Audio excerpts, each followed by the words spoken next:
Bonjour et bienvenue pour ce nouvel épisode d'Encore en contrebas. Je suis Guillaume Ribes, psychopraticien spécialiste des sujets touchant à l'éco-anxiété, la douance, l'identité, mais aussi au deuil et à la fin de vie. Cette semaine, je vous propose de découvrir comment les personnes en fin de vie peuvent décider du moment de leur départ et comment l'accompagnement peut aider, dans cette phase de transition, à simplement retrouver un sens. La mort sous condition. Mourir ne se fait pas n'importe quand. Lors de mes jeunes années, j'ai à maintes reprises entendu mon médecin gériatre de père évoquer combien la mort est une chose qui, dans une certaine mesure, se décide. Ou plus exactement, le moment de la fin de vie, le moment de l'abandon, celui où, tout simplement, on se laisse aller, le moment du lâcher-prise. Ces anecdotes, anonymes, secrets professionnels oblige et heureusement, compter toute la façon dont la personne âgée, dans les derniers instants, peut encore tenir fermement les rênes de son corps pour le faire fonctionner quelques minutes, quelques heures, quelques jours de plus. Jusqu'à, c'est selon, mais ce qui est certain, c'est que les dates, les rencontres importent. J'interviens hors de tout cadre médical. Mon accompagnement est émotionnel, psychologique, spirituel dans une certaine mesure. Il aide la personne âgée en quête de sens à le raviver.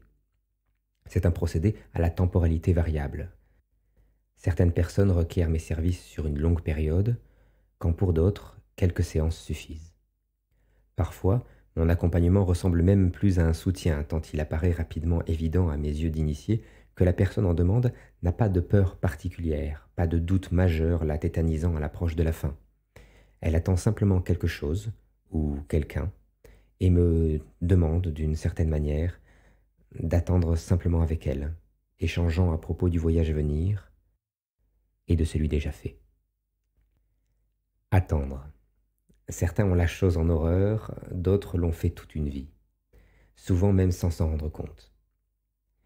C'est une idée magnifique, formidable, qui me remplit d'humilité à chaque fois que j'en suis témoin. La force de ces êtres ayant pris le parti d'attendre la plus grande fraction de leur existence. C'est beau, c'est tragique, ça m'émeut beaucoup, mais représente une impasse certaine si la chose est laissée en l'état. Car il leur faut bien mourir. Eux-mêmes le réclament, mais ignorent ce qui les retient encore.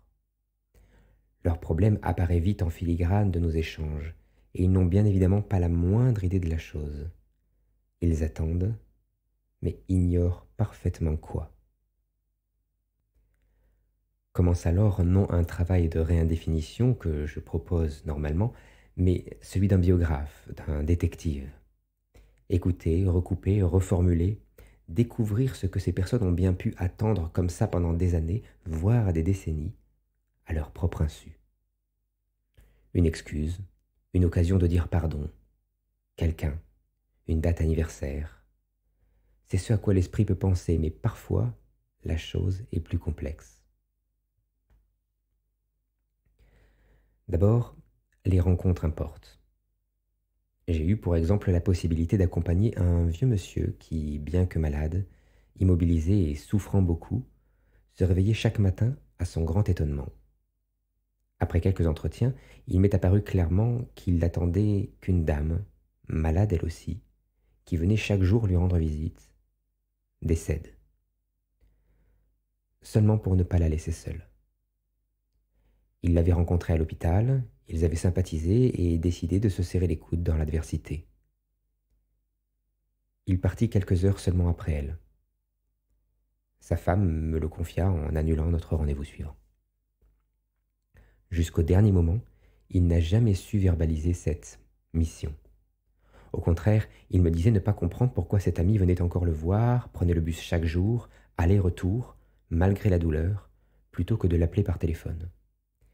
Il pensait avoir été pris en pitié du fait de son impossibilité à se mouvoir et ne manquait pas de s'échauffer au sujet de sa partenaire de calvaire à chaque fois que le sujet était abordé. Sa fin lui donna tort, pour son plus grand bonheur. Si je dis que les rencontres importent, les circonstances importent tout autant. Dans d'autres cas, il s'agit purement et simplement de timing, d'anniversaires les plus insignifiants pour un observateur extérieur, mais qui ont un sens particulier pour ceux dont le sens dépend. Un autre exemple me vient. Celui-là m'a été rapporté par une femme auprès de laquelle je suis intervenu alors que, cinquantenaire, elle perdait son combat contre la maladie. Vide. Voilà comment cette personne se percevait. Vide de sens, en plein doute sur la direction qu'elle avait prise dans sa vie, et ce en comparaison de celle vécue par son père, physicien théorique et passionné, qui avait dans sa jeunesse contribué à la rédaction d'un papier dont la preuve expérimentale tardait à être faite. L'homme était parti, en paix, quelques minutes seulement après qu'on lui a enfin annoncé que sa théorie était invalidée. L'histoire ne se finit pas toujours bien, mais le fait est qu'il a attendu tout ce temps, sans même s'en rendre compte, afin d'obtenir une réponse à la question qu'il avait ou s'était lui-même jadis posée. Sa fille admirait cela en son père, et cherchait à se comparer au paternel, ce qui, il s'avéra, était le principal frein à sa réindéfinition, tant son deuil avait été fait par mythification. Il arrive parfois que l'esprit impose son souffle au corps, alors que ce dernier a depuis longtemps rendu les armes.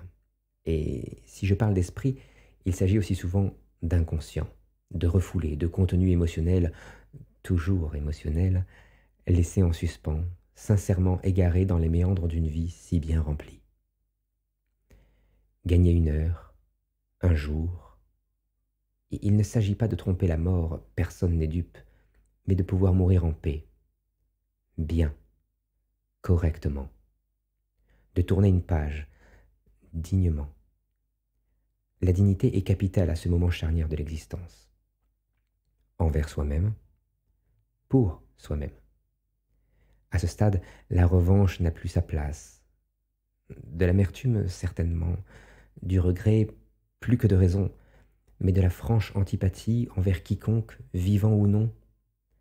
En maintenant plusieurs années d'activité, je peux compter la chose sur les doigts d'une main, ou alors il faut que se mêle à la danse un trauma toujours vivace, ayant empêché le soi de prendre toute sa place.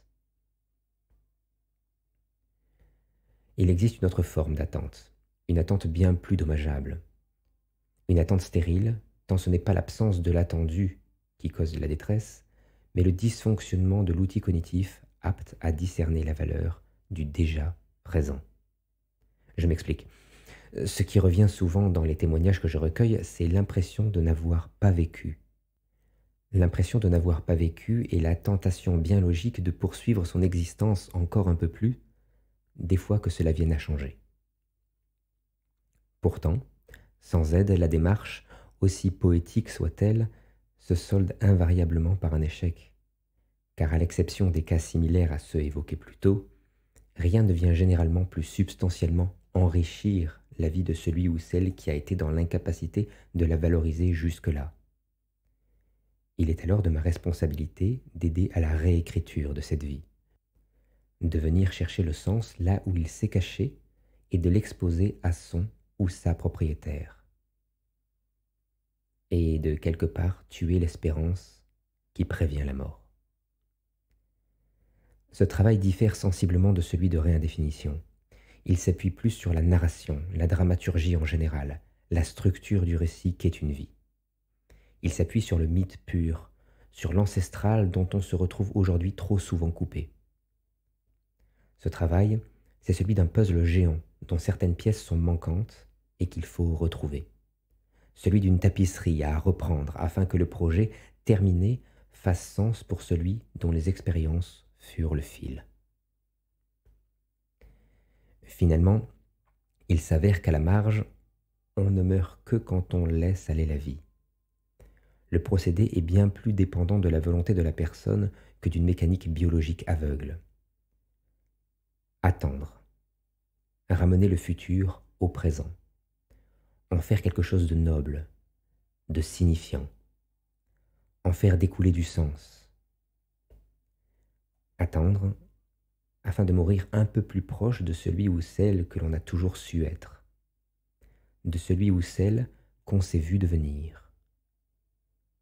Quelqu'un de bien, quelqu'un de mieux. une belle histoire. C'est la fin de cet épisode. Merci de l'avoir suivi. Merci pour votre temps. N'oubliez pas de vous abonner si ce podcast vous a plu et que vous souhaitez être tenu au courant des nouvelles sorties sur la chaîne. À très vite.